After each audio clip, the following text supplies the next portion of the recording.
guys, it's Amanda and Barron, and we are back again with Kicking Cancer Cares. The pizza's still getting you, isn't it? Yes. Oh my gosh. So Mike from Oddmo's Pizza brought us in pizza, and it was phenomenal.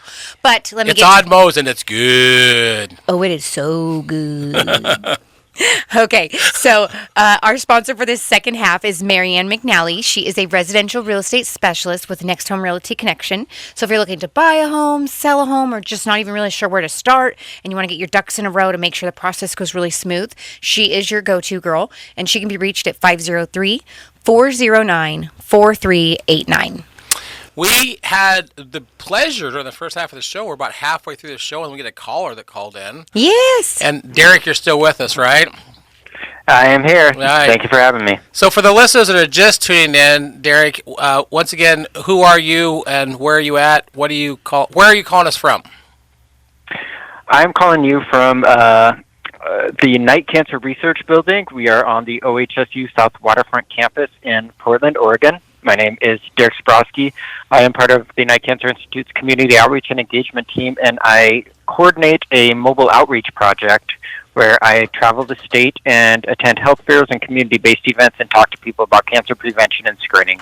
Which is how I met Derrick. It was back in January at the Kroc Center here in town. There was a lot of things going on, lots of different vendors there. There was a gal from the Oral Cancer Foundation, but one of the people that was there was Derrick and his outreach group, and I said, can we coordinate a time for you to be on the radio show? And here he is. Yes, I love it. Well, I want to circle back to something you said during the first half, and again, for the listeners that missed the first half, we go to podcast, it goes to YouTube. I would encourage you to go back and listen to the first half. But you mentioned a couple of studies a clinical trial that you guys were doing called Pathways. Can you elaborate on that a little bit more? Yeah, it's called the Pathfinder 2 study. Sorry about that. It's the Pathfinder 2 study, and it is a multi-cancer early detection study, or we refer to it as MCED, MCED, and that is just a new approach to screening for cancer. That is really a blood test where they are looking for proteins that essentially cancer deposits proteins into your blood if you have active cancer cells. And this blood test is looking for those proteins to determine if you have cancer in your body. It's a very novel early detection method that is, like I said, we're just running clinical trials on it. Industry partners are running clinical trials on it before it is opened up to the general population. But there is hope within the industry that this will become a commonly used method to detect cancer or a commonly used screening method that individuals can engage in to determine if they have any active cancer, hopefully early on in the staging. What it sounds like a lot of things you guys are doing, whether it be the Healthy Organ Project, Project, which you guys have as an oral swab, we talked about that in the first half, or this Pathfinders clinical trial. Both of those are definitely kind of the wave of the future, how you can detect that you have or potentially have cancer. Yeah, absolutely. We believe strongly that early detection is the key. Early detection of cancer is one of the biggest indicators of your outcome. So we are really actively looking for different methods where we can determine who might be at the highest risk of cancer. So maybe they can make sure that they are staying up to date and making sure that they are being screened early and often. Our individuals that are being screened, hopefully they are staying up to date so we can find any active cancers early enough so they can be treated when they are localized. Yeah, I think we've kind of had a common message going now for several weeks about early detection and prevention.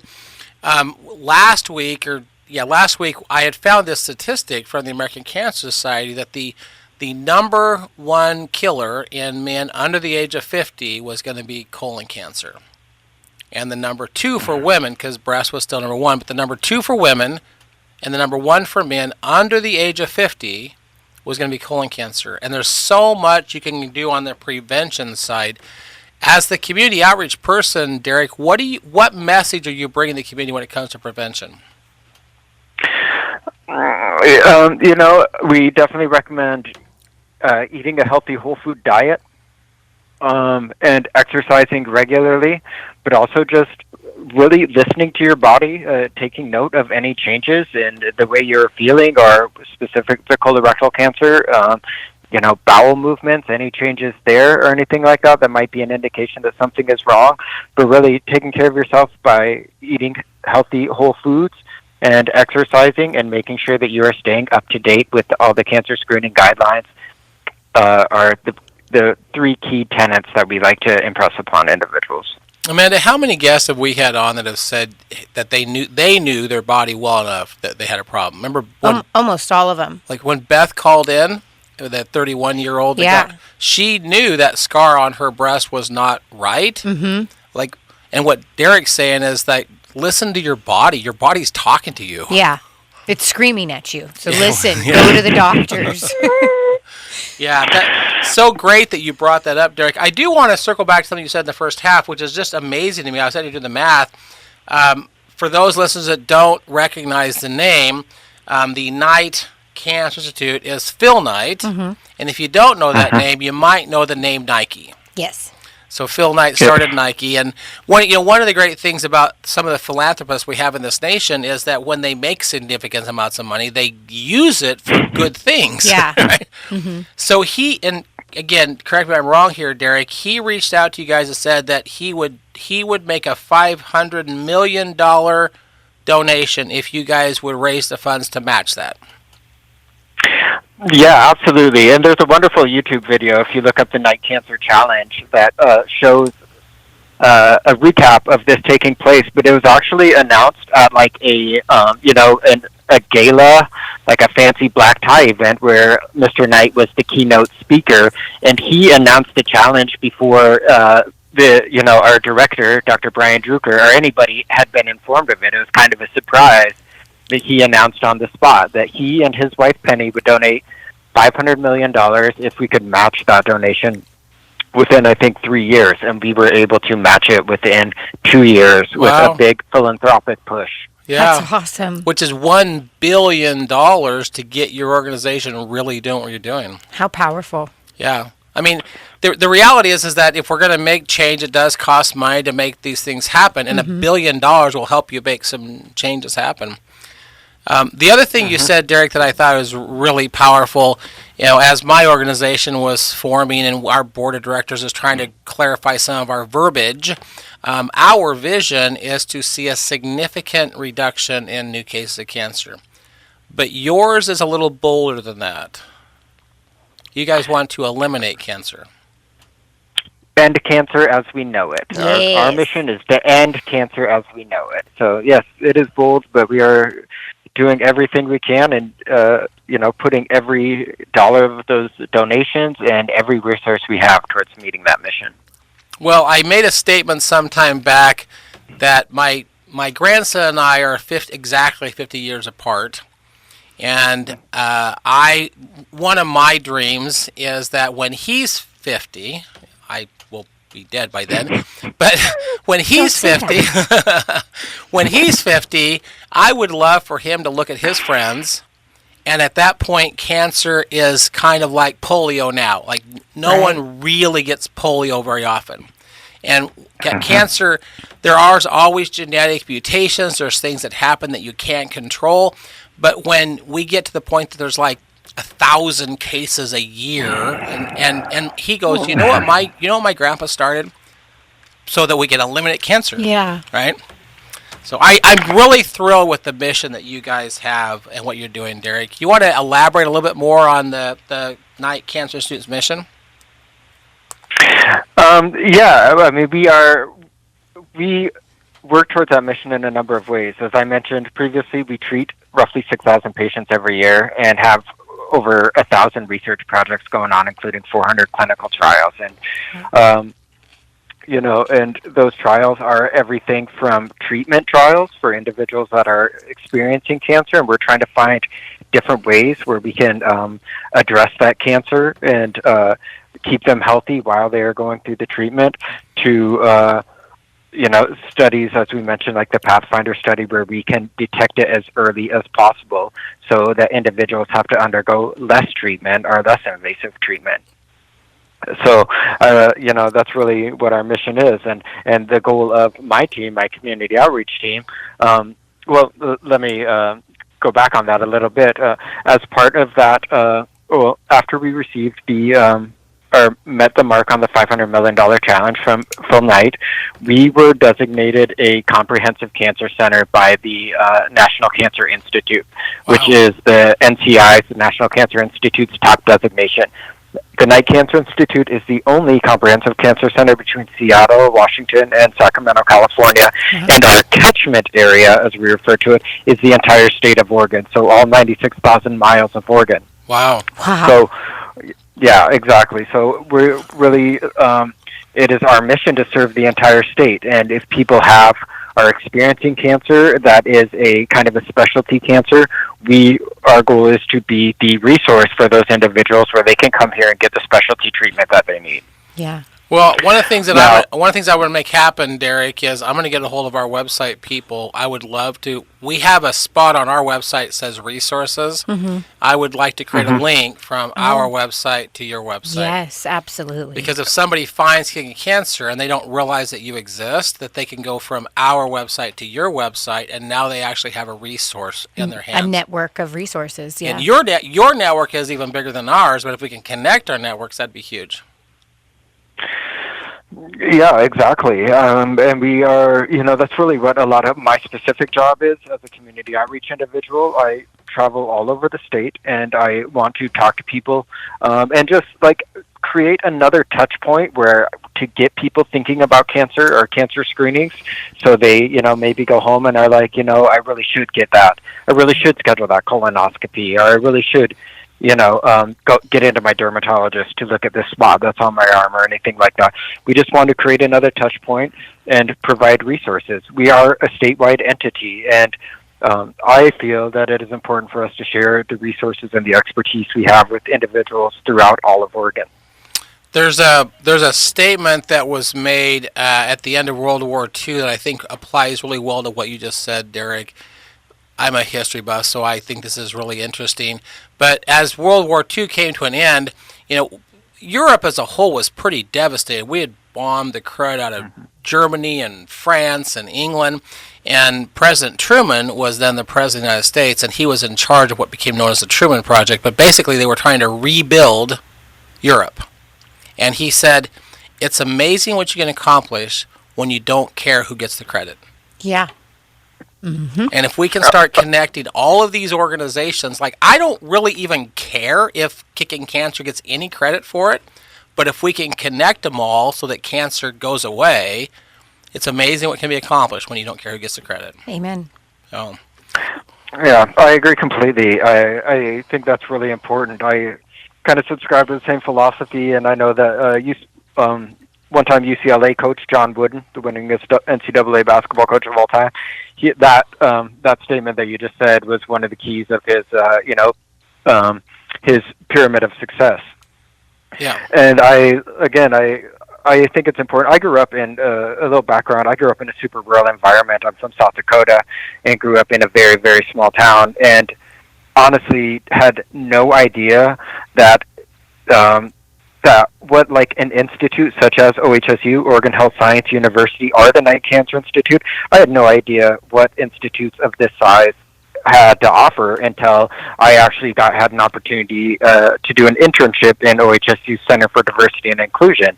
And I kind of showed up. I had gone back to college later in life studying community development, got an internship in our Center for Diversity and Inclusion doing workforce equity work, and I showed up on the Hill here, and I was like, wow, I didn't even know that there is just so much opportunity in research and that there are so many brilliant people working here in Oregon on all sorts of different healthcare or medical studies trying to improve the health outcomes for individuals all across Oregon. So that is really what drives me individually.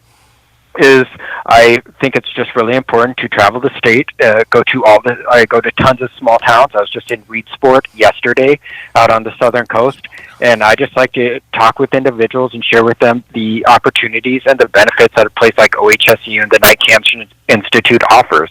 Part of that is working with the next generation of scientists.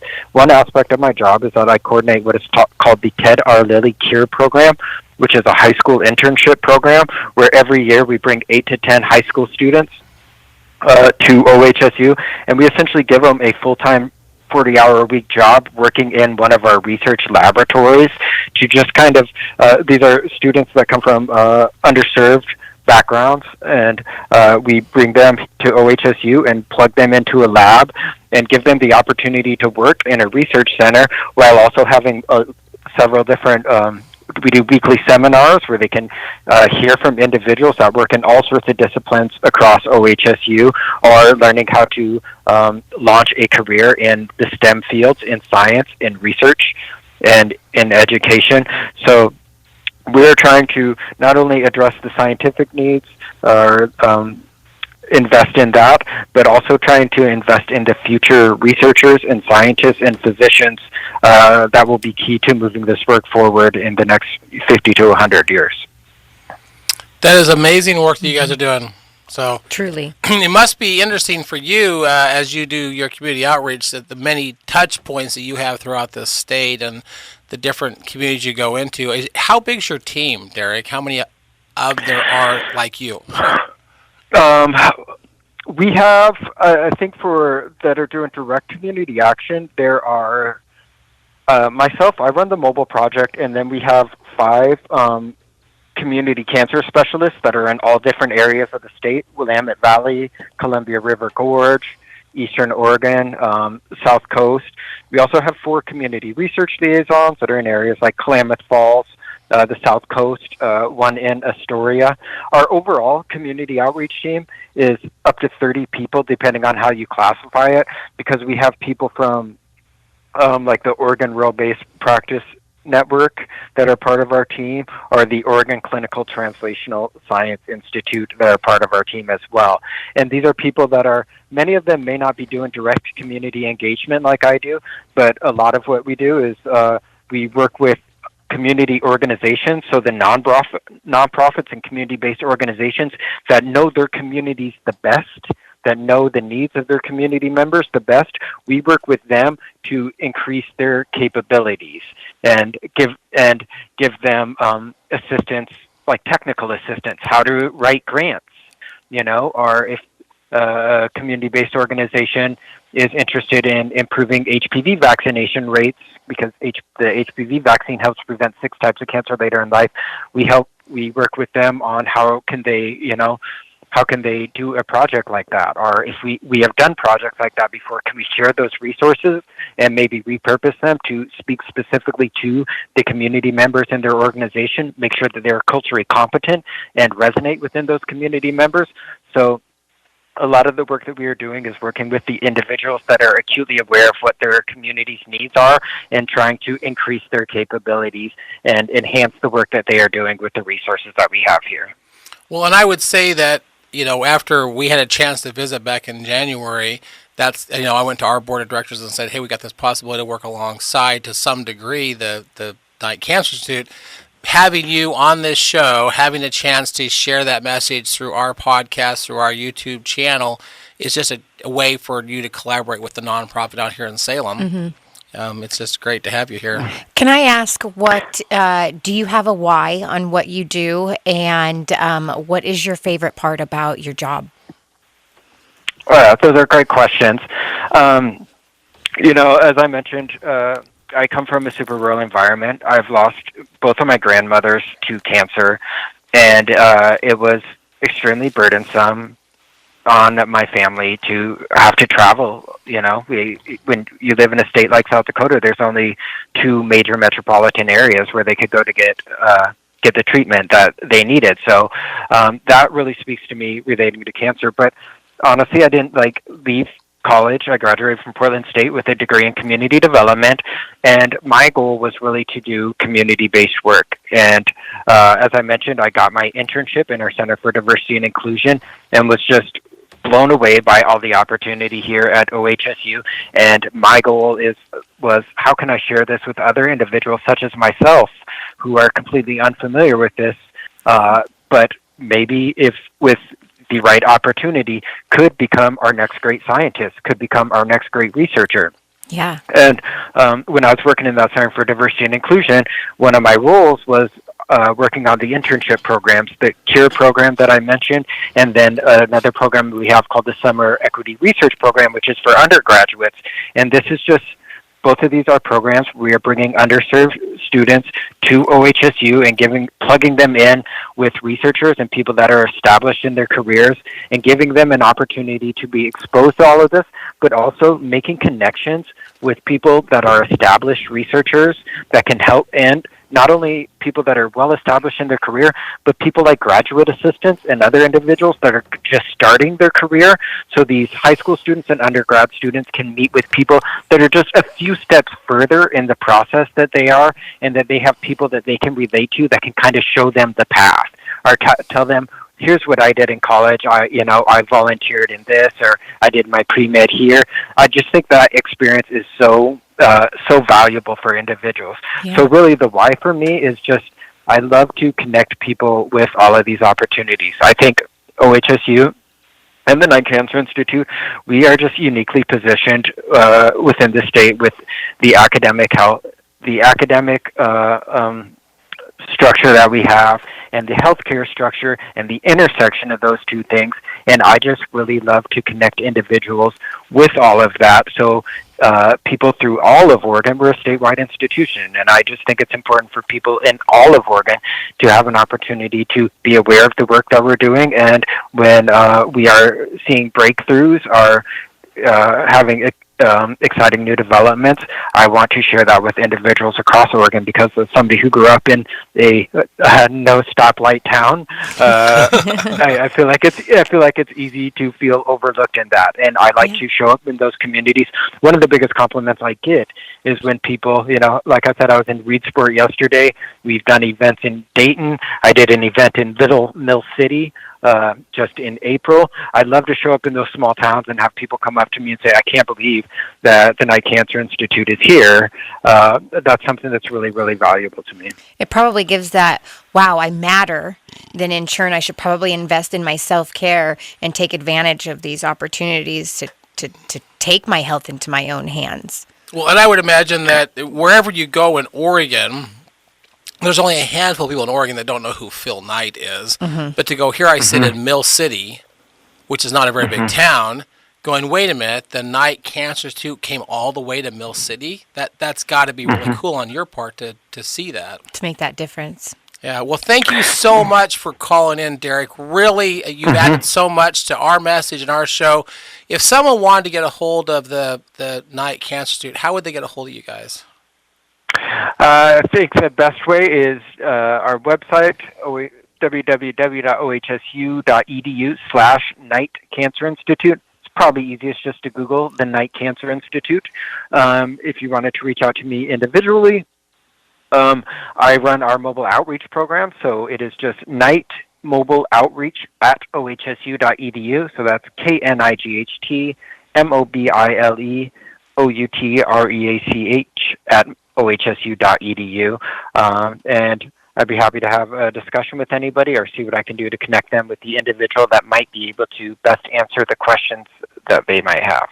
Okay, perfect. And if nobody caught that information, the website and whatnot, just email me, amanda@kslm.news, and I'll get you over all of those links. Well, in our last couple minutes, again, Derrick, thank you so much for calling in. I did want to let you know just a couple really quick stories in our last couple minutes of our people who threw their first pitch out last night at the baseball game. So once again, Celeste Guptill, who has come in on the show, her 6-year-old son, Bradley, played the national anthem on his fiddle. Oh, wow. That's adorable. It was so cute. And he's really, actually really, really good at the fiddle. Yeah. And then she has an just so you know, Derrick, she's an appendix cancer survivor. 1 in a million get appendix cancer. So she threw her first pitch out. We also had Megan Youngs, who's been a guest. Megan Youngs, at 19 years old, beat stage 4 colon cancer. And now she's 30 years old, so that was really great to have her out there. Yeah. Again, Rob Malacote drove all the way from Yakima, Washington. He was so excited to be back on the pitcher's mound. Oh, I bet. At 55, Derrick, this guy goes in for his routine colonoscopy to find that he has stage 4 colon, liver, and lung. Wow. So he is in the midst of treatment right now, but excited to throw the pitch out. And then, of course, Dan Farrington, who is probably known in this community, he will honor him next month, but he threw a pitch out as well, and he's dealing with prostate cancer. So we just had some really good people that we've had on our show. Yeah. And they're all in the midst of fighting, but they all got to throw a first pitch out. That's awesome. Well, thank you again for joining us. I appreciate it. Thank you for having me on. It was a pleasure to be here, and sending my best to those individuals that are currently in the midst of their fight against cancer. We all here at the Night Cancer Institute are sending our support and thoughts to them. We appreciate that, Derrick. Thanks for having me on. Yep. All right, you Take guys, care. I'm about ready to go take a nap after my food coma from Oddmo's Pizza. Thanks again, Mike. I stuffed my face. It was phenomenal. I highly recommend it. If you don't go order Oddmo's Pizza, shame on you. Yeah. Okay, so our sponsor for the second half is Marianne McNally. She is a residential real estate specialist with Next Home Realty Connection. So if you're looking to buy a home, sell a home, or just not sure where to start, she is your go-to girl. Give her a call at 503-409-4389, and please keep her in your prayers, as we know she's going through her own battle. And we'll be back next week as the movement continues.